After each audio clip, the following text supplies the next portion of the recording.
કેમ છો છોકરા? મજામાં? હાલો તો હવે આપણે 5મા પાઠનો એક લેક્ચર બાકી છે. તો એક લેક્ચરમાં શોર્ટ વિડીયો લઈએ. આના પછીના જેટલા ચેપ્ટર લેશું ને ભાઈ, એ ચેપ્ટરમાં આપણે એક વસ્તુ એડ કરશું કે હવે પછીના ચેપ્ટરમાં આપણે શોર્ટ વિડીયો રાખશું. બહુ લાંબા કલાકના લેક્ચર નહીં રાખે, છોકરા થોડીક તકલીફ પડે છે. તો 25 મિનિટ 20 મિનિટનો એક ટોપિક ઉપર લેક્ચર રાખશું. હાલો એક છેલ્લો ટોપિક બાકી છે જેમાં થોડું કાપકૂપ કરીને રાખીએ, કેમ કે બહુ અગત્યનો પોઈન્ટ આમાં એક જ છે, મનુષ્યમાં ઉત્સર્જન એટલે શું એ સમજાવવાનું છે આપણે. બાકી ઉત્સર્જનની જે ડીપ ક્રિયા છે ઉત્સર્ગ એકમવાળી, એની આપણે કંઈ ખાસ જરૂર છે નહીં, ખાલી સમજશું નહીં. હાલો તો પહેલા આપણે માનવ હૃદયવાળો પોઈન્ટ પૂરો કર્યો છે, પછી એક પોઈન્ટ ગુણ બાકી છે કે વનસ્પતિમાં વહન સમજાવો. તો વનસ્પતિમાં વહન કઈ રીતનું આવે સમજો. જો વનસ્પતિ હોય છે ને, વનસ્પતિની ખાસિયત કેવી હોય છે કે વનસ્પતિ પોતાના મૂળ દ્વારા, માનો આ વનસ્પતિના મૂળ છે, આ મૂળ દ્વારા અહીંયાથી પાણી અને ખનિજ સાર નું શોષણ કરે છે.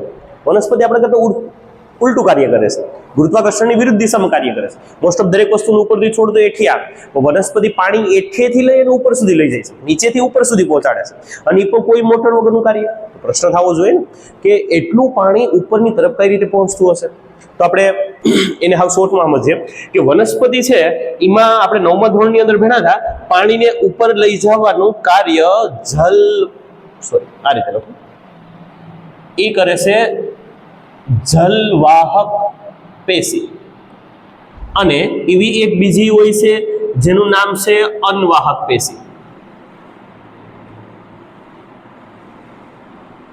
આ પેશીઓની ખાસિયત શું છે કે જલવાહક પેશી જો તારી સમજવાનું છે વનસ્પતિમાં વહન કઈ રીતે થાય, અને હાવ શોર્ટ એમસીક્યુ ઉપર આપણે આધાર રાખવાનો છે કે વનસ્પતિઓ છે મૂળિયામાંથી પાણીનું શોષણ કરી એના મૂળ તંતુ દ્વારા એ જલવાહક પેશી દ્વારા વનસ્પતિના તે છેટ ટોચના પર્ણો સુધી પહોંચાડે છે. આ છે જલવાહક પેશીની ખાસિયત, આપણે 9માં ભણી રહ્યા. આની એક ખાસિયત શું છે કે જલવાહક પેશીમાં પ્રવાહ એક દિશ હોય છે. આ ખાસ એમસીક્યુ મોસ્ટ આઈપી. જ્યારે અનવાહકનો પ્રવાહ હોય છે એ દ્વિદિશ અથવા તો બે દિશામાં વહન પામે છે. સમજો કેમ? જલવાહક પેશી ફક્ત નીચેથી પાણી અને ખનિજ સારોને ઉપરની તરફ લઈ જાય છે, ઉપરના પદાર્થો નીચે નથી લાવતું. જ્યારે અનવાહક પેશી એ નીચે આપણે જે ખાતર કે પદાર્થો ઉમેરાઈને તો ઉપર સુધી પહોંચાડે છે કાચા મટીરિયલને, પણ જે પર્ણોમાં પાંદડાઓમાં જે વસ્તુ બની છે, માનો ગ્લુકોઝ બને છે, તો ઈને વનસ્પતિના તમામ અંગો સુધી પહોંચાડવાનું કામ પણ જલવાહક પેશી અનવાહક પેશી કરે છે. એટલે જલવાહક પેશીમાં પ્રવાહ એક દિશામાં હોય છે અને અનવાહકમાં બે દિશાઓમાં પ્રવાહ હોય છે. આપણા માટે મોસ્ટ ટાઈમ એમસીક્યુ આ એક દિશા અને બે દિશા. હવે પ્રશ્ન એ કે પાણી ઉપર કેમ ચડે? તો સાંભળો, જૈવ વનસ્પતિ પ્રકાશ સંશ્લેષણ કરે, આપણે પહેલા પોઈન્ટ પર જોયું. તો વનસ્પતિ મૂળ દ્વારા જેટલું પાણી ખેંચે એમાં આપણે વાત કરી હતી કે એમાંથી અડધું પાણી બાષ્પીભવન કરે છે. અડધું એટલે માનો 12 તે પાણીનો અણુ આપણે પ્રક્રિયામાં લેતા હતા, 6 બાર કાઢતા હતા. તો વનસ્પતિનું કાર્ય જ આ રીતનું છે, વનસ્પતિ મૂળના પાણીનું બાષ્પીભવન કરે. હવે જ્યારે સમજો, માન લો અત્યારે થોડુંક ચેક કરીએ, સુધારીએ.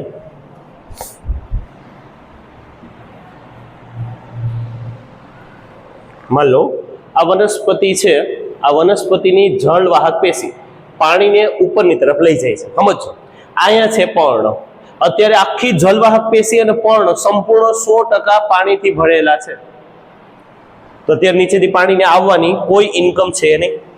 વનસ્પતિ પ્રકાશ સંશ્લેષણ કરે તો આમાંથી 50% પાણી, પર્ણમાં જેટલું પાણી હતું વપરાયું પ્રકાશ સંશ્લેષણ ક્રિયામાં, અડધું ગુમાવી દીધું. આવું એક પર્ણ એક સાથે હજારો પર્ણ જે વનસ્પતિના છે બધા એક સાથે પાણી ગુમાવે, તો બધા જ પર્ણોમાં પાણીની ઘટ થાય, ઉણપ થાય. ઉણપ થવાના કારણોસર, દબાણ ઓછું થવાના કારણોસર નીચેથી મૂળિયા પાણી ખેંચી અને બધા જ પાણીને ધીમે ધીમે ધકેલી પાછું અહીંયા સુધી પહોંચાડી. જેમ જેમ બાષ્પોત્સર્જન થતું જાય એમ એમ પાણીની દબાણ ઓછું થાય, જેના કારણોસર જલવાહક પેશી નું કનેક્શન આમાં ક્યાંય તો બીજી જેવી કનેક્શન છે નહીં. એક કનેક્શન પર્ણ છે, એક કનેક્શન મૂળ સાથે છે. તો મૂળમાંથી પાણીને ઉપરની તરફ ખેંચે. એટલે કહેવાનો અર્થ એટલો કે આમાં જે આશ્રુતિ દાબ અથવા તો દબાણની ક્રિયા છે પાણી ઘટવાના કારણોસર, એના કારણોસર વનસ્પતિમાં પાણી ઉપર ચડે છે. અને થવાનું મેઇન કારણ છે બાષ્પોત્સર્જન, બાષ્પીભવનની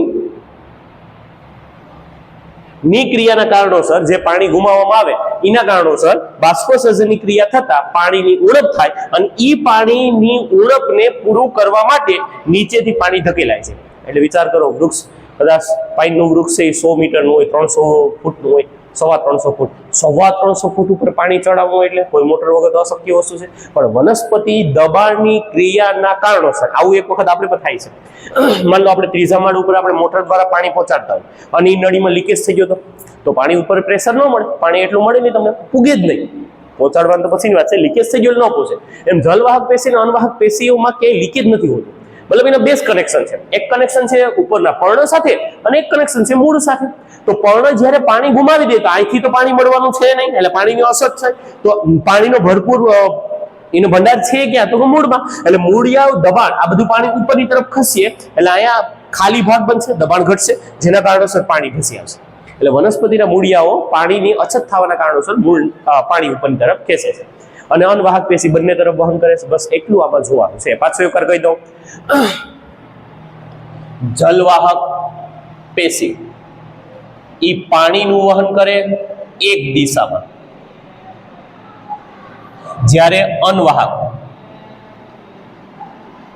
પેશી ઈ ખોરાકનું વહન કરે કઈ દિશામાં? તો કે બે દિશામાં. પછી ત્રીજો મુદ્દો, આપણા માટે અગત્યના મુદ્દા વાત કરો આ ટોપિકના. ત્રીજો મુદ્દો કે ભાઈ જે આપણે આ પાણી ઉપર ચડે એનું મેઇન કારણ શું છે? વનસ્પતિમાં જે પાણી ઉપરની તરફ જાય છે એનું મેઇન કારણ શું છે? તો ભાઈ ઈ મેઇન કારણ પાણી ઉપર તરફ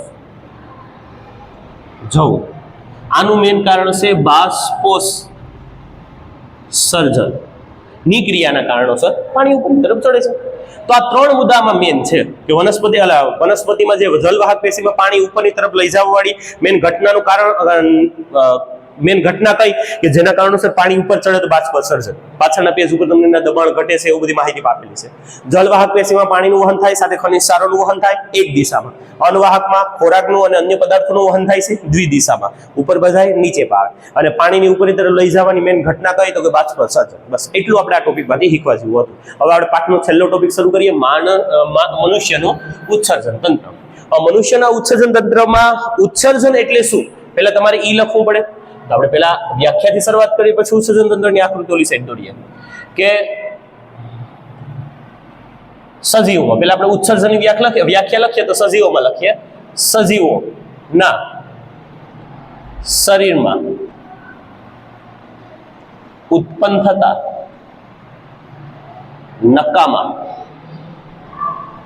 પદાર્થોને બહારની તરફ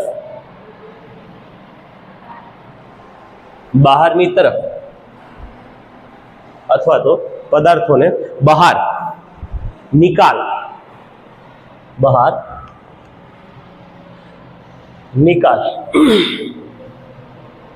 કરવાની ક્રિયાને સજીવોમાં ઉત્સર્જન કહે છે.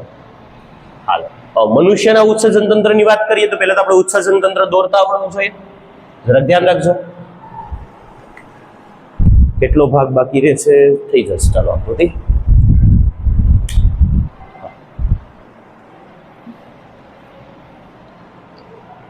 જો ઉત્સર્જન તંત્રમાં બુકવાઇઝ નહીં દોરતા. ઉત્સર્જન તંત્રમાં તમારે એક ભાગ આ રીતે દોરવો, એક ભાગ આ રીતે દોરવો. આવી જાય છે ફોટામાં? હા, હાલો વિડીયોમાં આવી જાય છે. હાલો તો શરૂઆત કરીએ. ઉત્સર્જન તંત્રમાં તમારે કરવાનું શું છે? જો ઉપરથી છે ને પેલા તો બે નલિકાઓ લાવવાની છે તમારે. આ બે નલિકાઓને ડબલ લાઈનમાં તમારે દોરવાની જરૂર નથી. આપણે 2 ડાયમેન્શન જ હંમેશા આકૃતિ દોરવાની, જેથી સરળ પડે. કરવાનું કેવું છે? આપણે ખાલી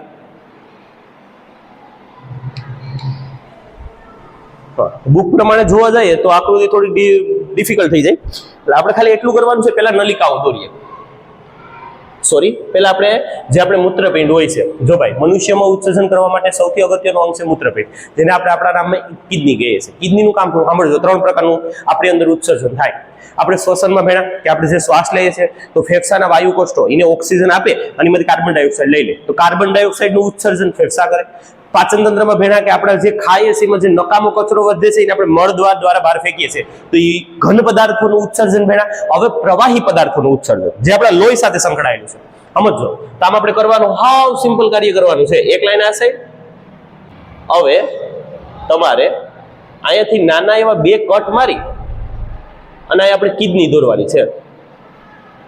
એક આ સાઈડ અને એક આ સાઈડના ભાગમાં. હેરખે છે જો આકૃતિ સર, 2 કિડની દોરાઈ ગઈ.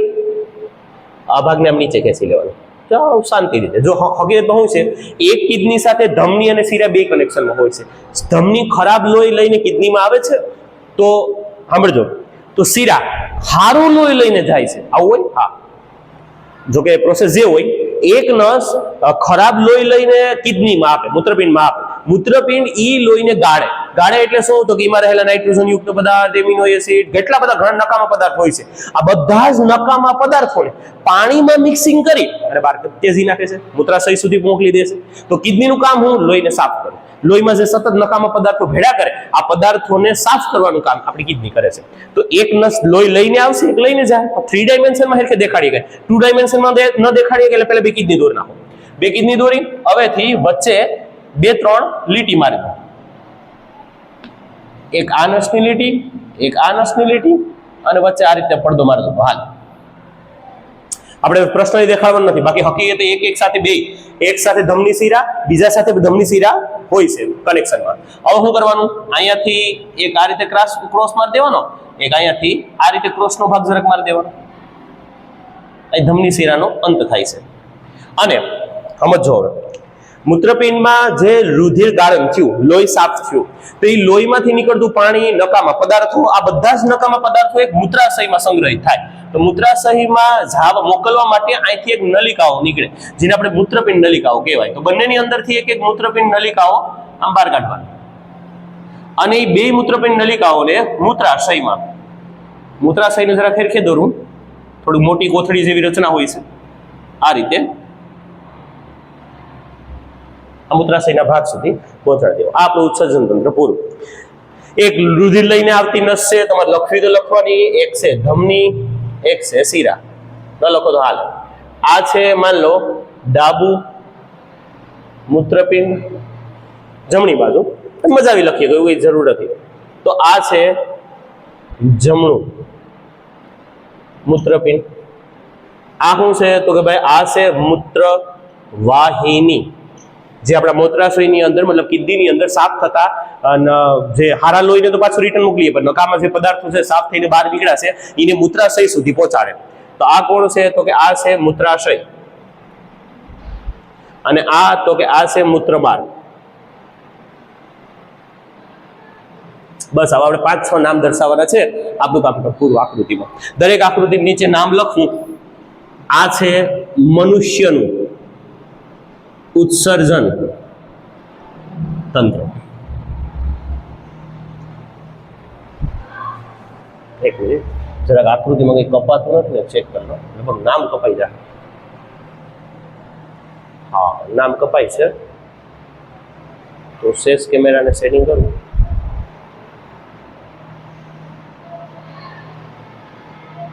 ઓકે, પછી નામ એક સાથે લખી લેજો.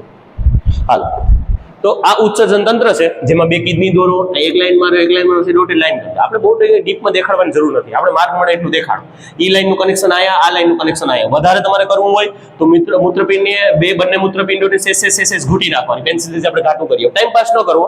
આપણે પ્રશ્ન 3 માર્કનો 8 મિનિટમાં પૂરો કરવાનો હોય. શિક્ષકને તો અડધી કલાક મળે, કલાક મળે, જેટલો ટાઈમ લેવો એટલો અમે લઈ શકીએ, પણ તમારે 8 મિનિટ છે, તો વધારે ટાઈમ પાસામાં ન કરો. સરળ રીતે સેસ ઘૂંટીને આકૃતિ દોર નાખવી, અને પછી ઘૂંટવું હોય તો ઘૂંટવાનું, તમારી ઈચ્છા, તમને જેમ ઠીક લાગે એમ કરો. બાકી સૌથી સિમ્પલ આકૃતિ આની છે. પછી એક વખત ફરીથી પાછું જોઈ લો સાહેબ કેમ દોરતા અહીંયા બેકઅપ રિવીઝ મારીને. હાલો, હવે આપણે ઉત્સર્જનની ક્રિયામાં હું પદાર્થો બહાર કાઢીએ પહેલા લખીએ.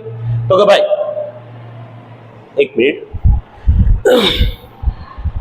શબ્દમાં જોડણી ભૂલ છે અહીંયા.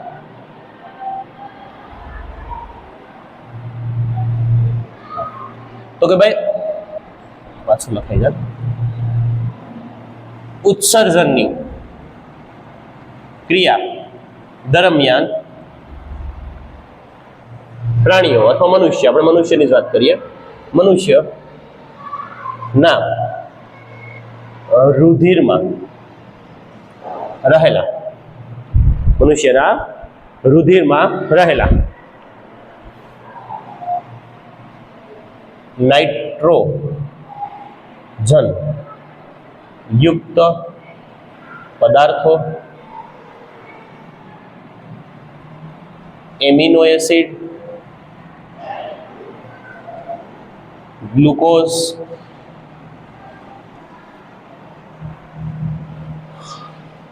નકામા રસાયણો નું ગાળણ, રસાયણોનું પદાર્થોનું ઉત્સર્જન, નકામા પદાર્થોનો નિકાલ થાય છે. નકામા રસાયણોનું બહાર નિકાલ કરવામાં આવે છે. મેન પોઈન્ટ નીચે અંડરલાઈન કરે, પહેલા ઉત્સર્જનની વ્યાખ્યા લખી.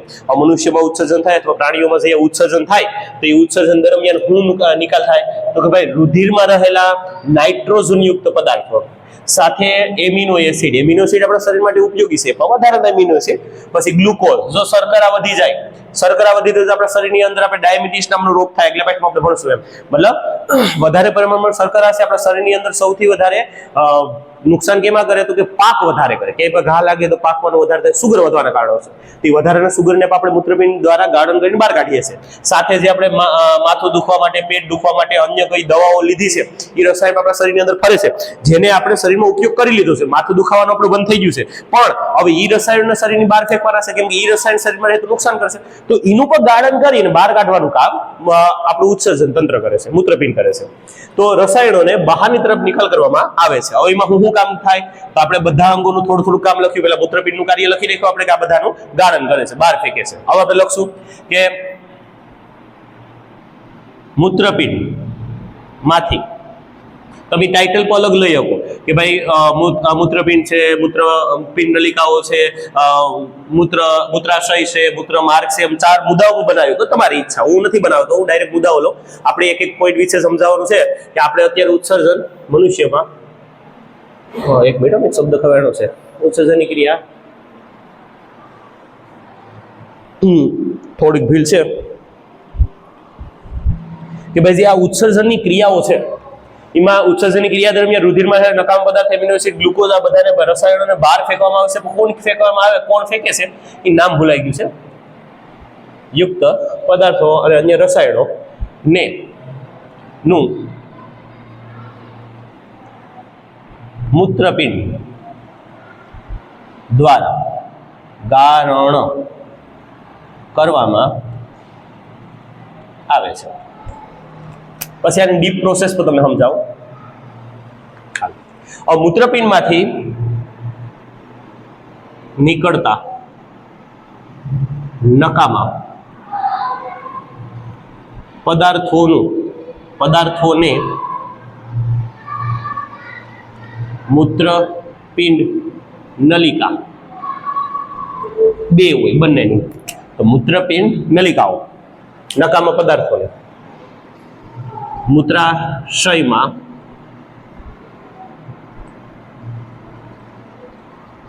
પહોંચાડે છે. હાલો, તો મૂત્રાશયનું કાર્ય, મૂત્રાશયમાં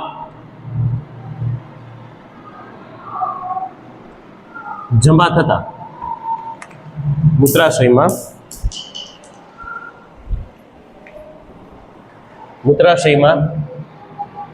રહેલા નકામા પદાર્થો માંથી શરીરને ઉપયોગી પદાર્થોનું ફરી શોષણ થાય છે. જો બધા પદાર્થ આપણે ડાયરેક્ટ બહાર ન ફેંકી દઈએ, આમાં માની લો કે આપણા શરીરની અંદર મૂત્રપિંડમાંથી જે ગાળણ થાય તો આપણા શરીરની અંદરનું જેટલું પાણી છે એમાંથી અમુક ટકા પાણી છે આપણે એની સાથે ઉત્સર્જિત કરીએ છીએ. તો પાણીની ઘટ થાય તો ડિહાઇડ્રેશન થાય, તો એમાંથી પાણીનું શોષણ કરી લે અમુક વખત એની અંદર રહેલા, માની લો આપણા શરીરની અંદર શર્કરાની કમી છે એમાંથી શર્કરાનું શોષણ કરીએ, કાંઈ એમાંથી એમિનો એસિડનું શોષણ કરે. એ ક્યાં થાય છે તો કે મૂત્રાશયના ભાગમાં થાય છે શોષણ. તો ફરી શોષણ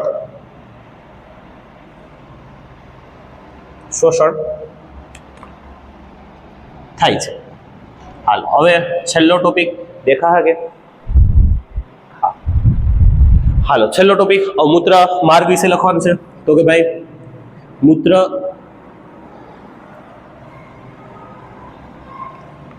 હવે નકામા પદાર્થોને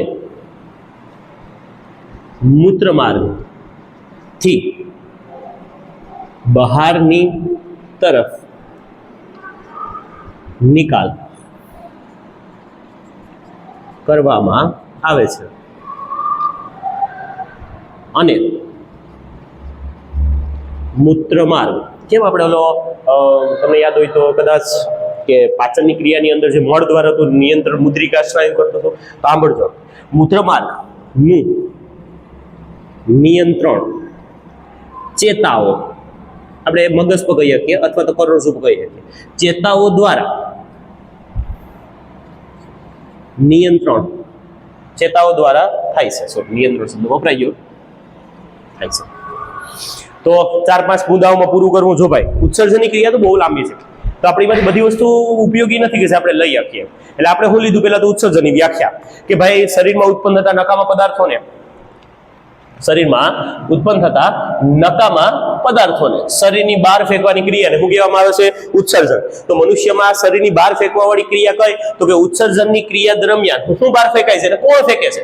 તો કે રુધિરમાં રહેલા નાઇટ્રોજન યુક્ત પદાર્થ નકામો તમને આવડે, મીઠું લખી ગયા એમાં.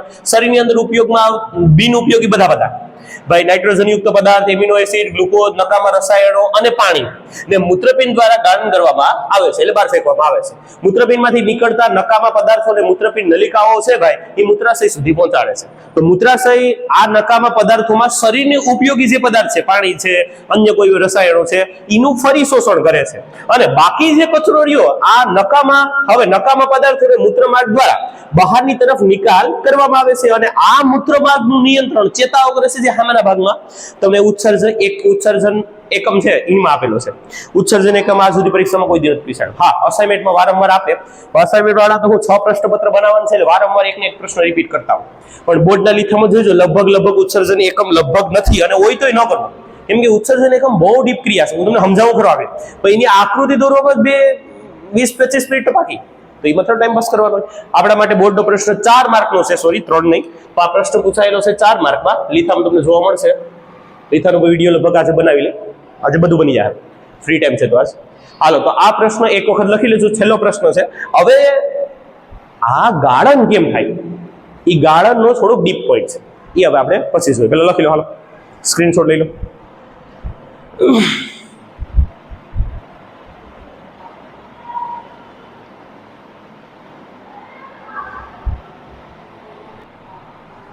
હાલો છોકરા, તો આને પૂરું કરીએ વેલું.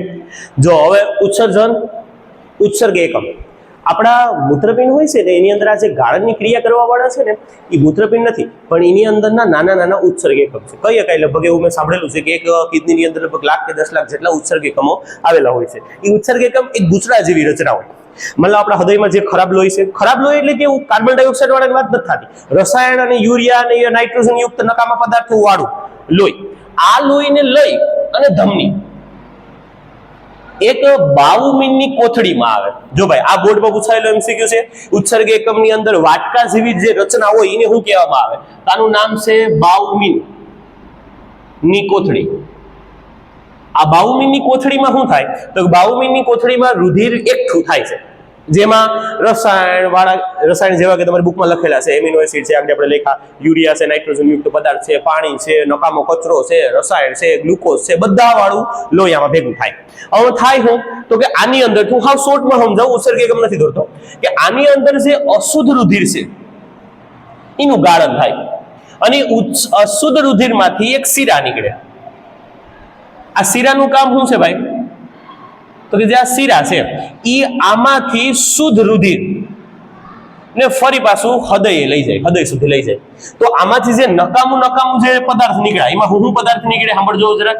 અહીંથી જે ગુચડા જેવી રચનાની અહીંથી આમ શરૂઆત થાય છે, તો એમાં પાણી પ્લસ યુરિયા યુરિયા એટલે નાઇટ્રોજન યુક્ત પદાર્થ,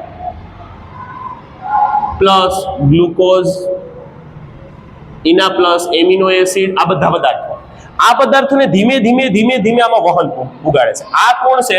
તો ભાઈ આ આછી એવી ઝીણી એવી મૂત્રપિંડ નલિકાઓ છે. આ નલિકાઓમાં જ્યારે જ્યારે આ ગુચડા જેવી રચનાઓમાં તમારું રુધિરના પદાર્થો અને પાણી પસાર થાય, તેમાંથી જે ઉપયોગી વસ્તુઓ છે ને ફરીથીનું શોષણ થાય અને છેલ્લે એક મોટી બધી સંગ્રહ નલિકામાં આવે છે. સંગ્રહ નલિકાની અંદર જ્યારે આવે તો આની અંદર પણ શોષણની ઘટના થાય, છિદ્રાળુ દિવાલ હોય છે. આની અંદર જરૂરી બધી વસ્તુઓ, પાણી છે, વધારામાં માની લો ગ્લુકોઝની જરૂર પડી છે આપણે તો ગ્લુકોઝ છે, કોઈ અન્ય પદાર્થો છે, આ બધી વસ્તુનું ફરી પાછું શોષણ થાય છે. એટલે બધી વસ્તુનો આપણે એકસાથે નિકાલ નથી કરી દેતા. હા, એટલે એ જરાક ધ્યાન રાખવા જેવું છે. તો બસ ઉત્સર્ગ એકમની જેવું હું ભણવા જેવું આ બધું પોઈન્ટ છે, ધ્યાન રાખજો કે ભાઈ ઉત્સર્ગ એકમની અંદર જે કોથળી જેવી વાટકા જેવી રચના હોય છે હું કહેવામાં બાઉમીની કોથળી, જ્યાં રુધિરનું ગાળન થાય છે, અશુદ્ધ રુધિરમાંથી શુદ્ધ રુધિરને પાછું મોકલવામાં, શુદ્ધ રુધિર એટલે એમાં રહેલા નકામા પદાર્થો આવા ને અલગ કરવામાં આવે છે. અને એનું પાછું સંગ્રહ નલિકા, જ્યાં સંગ્રહ નલિકા છેલ્લી હોય, આ સંગ્રહ નલિકાઓ બધા જ ઉત્સર્ગ એકમની બધી ભેગી થાય અને એ પછી ખુલે મૂત્રપિંડ નલિકામાં. મૂત્રપિંડ નલિકા બધા મૂત્ર લઈને સીધું મૂત્રાશયમાં લઈ જાય. એટલે આવી સંગ્રહ નલિકાઓમાં પદાર્થોનું પાછું શોષણ થાય છે અને એને પાછું રુધિરને આપવામાં આવે છે. એટલે કિડની બહુ જટિલ કાર્ય છે. એટલે તો ઘણી વાર કહીએ છીએ ભાઈ વધારે દવા કોઈ દી ન ખાવી છે. તમે માથું દુખે, શરદી માટે આ તે વસ્તુઓ માટે નાની નાની દવાઓ ખાઓ, એ દવાઓ તમારા રુધિરમાં ફરતી હોય. હવે એ રુધિરમાં ફરેલી દવાઓને બહાર તો કાઢવી પડે એમ છે, તો એ ગાળણ થાય કિડનીમાં. કિડનીના ઉત્સર્ગ તો સતત એ રસાયણોને સાફ કરે ને બહાર કાઢે. સમય એવો આવશે કે એ સમયે વધારે ડેન્જર કોઈ દવાઓ જે વારંવાર હાઈ ડોઝ વાળી લેતા હોય તો તમારો ઉત્સર્ગ એકમોને ડેમેજ કરશે. તો ઉત્સર્ગ એકમ મરતા જશે અથવા તો બાઉમીની કોથળી પોતાનું કાર્ય નહીં કરી શકે. તો આવા લાખો ઉત્સર્ગ એકમ છે તે ધીમે ધીમે મરતા કિડનીનું આયુષ્ય ઘટતું જાય અથવા કિડનીની ટકાવારી ઘટતી જાય. ઘણી વાર કહે છે ને કે ભાઈ કિડની 50% ડેમેજ થઈ ગઈ, મતલબ 50% જ કામ કરે છે. તેનો અર્થ એટલો છે 50% એની અંદરના ઉત્સર્ગ એકમનું કામ કરે છે. એટલે વધારે ક્યાંયની દવા ન ખાવી છે. તમે જે વધારે પૂરતી મર્યાદાની બહાર જે દવાઓ લો છો એના કારણોસર જ તમારી કિડનીઓ ફેલ થાય છે. અને કિડની ફેલ થાય પછી ભાઈ જે ડાયાલિસિસ કરવું પડે, બહુ ડેન્જર ઘટના છે. એટલે ભગવાન જે યથાવત સ્થિતિમાં આ પાઠમાંથી શીખવા જેવું હું, ભગવાન જે તંત્ર આપણી અંદર ફિટ કર્યું છે ને બહુ યોગ્ય રીતે ફિટ કર્યું છે. બાહ્ય કોઈ પણ નકામી સામગ્રીઓ ખાઈને બગાડવું નહીં. દારૂનું સેવન કરીને તમે યકૃત બગાડો તો નાના આંતરડામાં છાંદા પડવાના છે ભાઈ, કેમ કે ઓલું યકૃત છે એની અંદરથી નીકળતો પિત્તસ્રાવ એસિડનું તટસ્થીકરણ નહીં કરીએ કે નાના આંતરડામાં છાંદા પડશે એટલે આંતરડાનું કેન્સર થાય. તમે વધુ માત્રામાં ગળ્યો પદાર્થ ખાઓ, એ ગળ્યા પદાર્થને આ કિડની સાફ કરવાની છે એ નહીં કરીએ કે કેમ કે બહાર કાઢવા વાળો કે ઇન્સ્યુલિન નામનો અંતઃસ્ત્રાવ ઘટી જાય તો ડાયાબિટીસ નામનો રોગ થાય. એટલે મર્યાદાથી ઉપર કોઈ વસ્તુમાં બહાર ન લેવું. એમાં ખાસ કરીને દવાઓ જો તમને આજુબાજુમાંથી કોઈ પણ ગામડાઓમાંથી દવાઓ લેતા હોય તમે તો થોડોક સમય એક વાર બે વાર વધીને દવા લો, પછી ન હમું થાય તો રિપોર્ટ કરાવો ને 12મી હારા ડોક્ટરને બતાવો. જેનાથી હારા ડોક્ટર તમે હંમેશા જોયું કે ભાઈ એમાં છે ને દવાઓનું પ્રમાણ છે બહુ ઓછું હોય, હાઈફાઈ દવાઓ નથી હોય. આપણા ગામમાંથી એક પેઢી વાપરી 8-9 ગોળીઓ નીકળતી હોય. એટલે હંમેશા ધ્યાન રાખવું કિડની ને આ અંગો જ્યાં સુધી હારા છે ત્યાં સુધી હારું છે. જે દિવસે કોઈ વ્યક્તિ મામલામાં આવે ને પછી ખબર પડે કે શું તકલીફ પડે. એટલે આ ન આવે એ માટે બસ એટલું ધ્યાન રાખવું કે શરીરના તમામ અંગોને માવજત પૂરતું સાચવીને રાખવું. હવે આને પછી એક ગોળ મુદ્દો છે કે વનસ્પતિ આપણી જેમ ઉત્સર્જન તો અંગ તો એની પાસે કોઈ છે નહીં, તે ઉત્સર્જન કેમ કરતી છે તો સાંભળજો. વનસ્પતિ 4 રીતે ઉત્સર્જન કરે છે. ખાલી શોર્ટ ફોર્મમાં માહિતી સમજાવો. વનસ્પતિ પહેલું ઉત્સર્જન કરે છે પાનખર ઋતુમાં.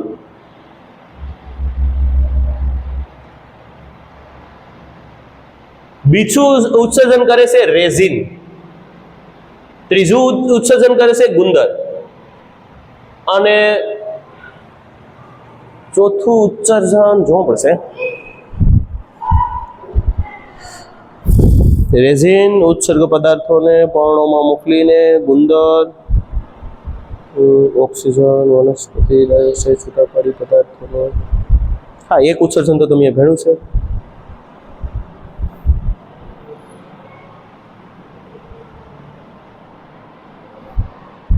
હા, ઘણી વાર ભૂમિમાં ઉત્સર્જન કરે. મેન 3 છે, બાકી અન્ય.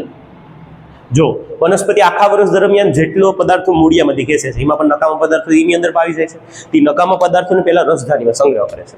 પછી સમય જતા માની લો પાનખર ઋતુ આવી, પાનખર ઋતુ આવ્યું તો પાનખર ઋતુ દરમિયાન મને કોઈ પ્રશ્ન ન થાય કે એક સાથે બધી જ વનસ્પતિના પાંદડા કેમ ખરી જાય. સમજો, વનસ્પતિ પોતાના શરીરની અંદર નકામા જે રસાયણો જે અંધારીમાં ભેગા કરે ને એ બધા જ નકામા રસાયણોને બહાર કાઢવાનું છે. હવે એની પાસે કોઈ અંગ નથી, બસ પાંદડા એક છે જે સતત બદલતા રહે. એટલે શું કરે, પાનખર ઋતુ પહેલા શિયાળાની ઋતુ હોય, શિયાળા ઋતુ પૂરું થાય એટલે ઉનાળામાં પાનખર ઋતુ આવે આપણી. તો શિયાળા ઋતુ દરમિયાન એને વિપુલ માત્રામાં પાણી હતું, જેના કારણોસર ખોરાક તો ઝાઝો બનાવેલો હતો, એ ખોરાકનો સંગ્રહ રાખે એના કોષોમાં, ડાળીઓમાં. હવે એના પાંદડાઓની અંદર જ્યાં જ્યાં રસાયણો આજુબાજુ છે બધા પાંદડાઓમાં એકઠા કરી, મતલબ અંધાનીઓમાં રસધાનીઓમાં એકઠા કરી અને એના શરીરની અંદર એબ્સેસિક એસિડ નામનું એક રસાયણ ઉત્પન્ન કરે. આગલા પાઠમાં આવશે. આ એબ્સેસિક એસિડ છે એ પાંદડાઓના પર્ણદંડને આપે, જેથી પર્ણદંડ પીળા પડે. હવે એની અંદર પાણીનું વિનિમય થતું બંધ થાય, જેના કારણોસર પાંદડું પીળું પડે, એક સાથે વનસ્પતિને બધા પાંદડા થઈ જાય. એટલે પાંદડા ખેરીને પોતાના શરીરની અંદરથી નકામા રસાયણો દૂર કરે. પહેલું ઉત્સર્જન. બીજું ઉત્સર્જન, ઘણી વખત એવી વનસ્પતિઓ હોય છે કે જેની અંદર ઉત્પન્ન થતા નકામા રસાયણોથી ઝાડી જેવી રચના બનાવે. મતલબ તમે જોયું હોય નાળિયેરની પાસે, નાળિયેરીના વૃક્ષ પાસે તો કોઈ ડાળીઓ તો છે નહીં, એ પાનાઓને જોડવા માટે એક ઝાડી જેવી રચના બનાવે. એ રેઝિન છે. ઘણી વખત તમે નાળિયેર લઈ પણ જોયું હોય, નાળિયેરની માથેના રેસાઓ છે, આ રેઝિન કહેવામાં આવે છે. તો આ બધા રેઝિન બનાવવા માટે પણ વનસ્પતિ નકામા રસાયણનો ઉપયોગ કરે છે. અને બાકી અમુક વનસ્પતિઓ જેની અંદર રેઝિન પણ બનતા, જેની અંદર પાનખર ઋતુ બહુ ઓછી આવે છે, જેમ કે બાવળમાં પાનખર ઋતુ બહુ ઓછી આવે, તો એ ગુંદર દ્વારા એના શરીરની અંદર નકામા પદાર્થોને બાહ્ય છાલમાંથી નાના નાના લિક્વિડ પદાર્થ સ્વરૂપમાં ગુંદર દ્વારા બહાર ફેંકે છે. બાકી અન્ય ઘણી વખત વનસ્પતિઓ મૂળિયા દ્વારા પણ ઘણા પદાર્થોને ત્યજી દે છે. વનસ્પતિ ઘણી વખત પાંદડાઓમાં જે ઉત્સર્જનની ક્રિયા કરે છે, ઓક્સિજન ને પાણી વાયુરંધ્ર દ્વારા બહાર ફેંકે છે, એમાં પણ ઓક્સિજન અને પાણી એના માટે નકામું છે, એ ઉત્સર્જન કરે છે. આવા 4 ઉત્સર્જનના મુદ્દા છે, ગોળ મુદ્દા છે. બ્લુ લીટીના પ્રશ્ન આ પાઠમાં મેં નથી લીધા ભાઈ. બ્લુ લીટીના પ્રશ્ન આપણે સ્કૂલમાં લેશું ત્યારે કરી નાખશું કમ્પ્લીટ. અત્યારે આ પાઠમાં 4-5 મુદ્દા હતા. હવે સાંભળજો, પાઠ બહુ લાંબો છે અને આપણો ટાઈમ બહુ ઓછો છે. તમારે 6 વિષય કમ્પ્લીટ કરવાના હે ભાઈ. તો તમારે હંમેશા શોર્ટ એન્ડ સ્વીટમાં હાલવાનું, સમજવાનું બધાને, સાંભળવાનું બધાને. જેમ કે આગળ કેમ તમે ઉત્સર્જન સાંભળ્યું, પાને લખવાની જરૂર નથી, કેમ કે પરીક્ષામાં પૂછાતા નથી. મેન પ્રશ્નો છે 7, 8, 9 છે. 9 પ્રશ્નો તમે આ પાઠમાંથી કરી નાખો, જે પરીક્ષામાં વારંવાર પૂછાયેલા છે. બસ તો તમારે તો પાછું હમું છે, ભગવાન દયા છે કે ઓપ્શનમાં તમે પ્રશ્નને કાઢી શકો એમ. એટલે જેટલા પ્રશ્નો ઓછા એટલી તમારી પરફેક્ટ. લેખિતમાં લગભગ છોકરા કોઈનો માર્ક કપાતો છે નહીં એમ. અને એમાં જો એટલા પ્રશ્ન જે આપણે લીધા પ્રમાણે કરીને જાય તો લગભગ 0-0-0, એક પણ માર્ક નથી કપાતો. એટલે જરાક ધ્યાન રાખજો. હવે પછી હું અત્યારે ફ્રી ટાઈમ છે તો તમારો શોર્ટ વિડીયો લીથાનો અને આકૃતિઓનો શોર્ટ વિડીયો બનાવી દો. આગલા પાઠ મળશું. હવે જે તમે કોમેન્ટ કરશો એ પાઠ લેવું, બીજો કહે તો બીજો, અને પ્રકાશવાળા પાઠનું કહેશો તો પ્રકાશવાળા પાઠનું. જે તમને ઈચ્છા હોય એ પ્રમાણે આપણે પાઠ નવો સ્ટાર્ટ કરશું. હાલો, જય ભગવાન, અસ્તુ, રામ રામ.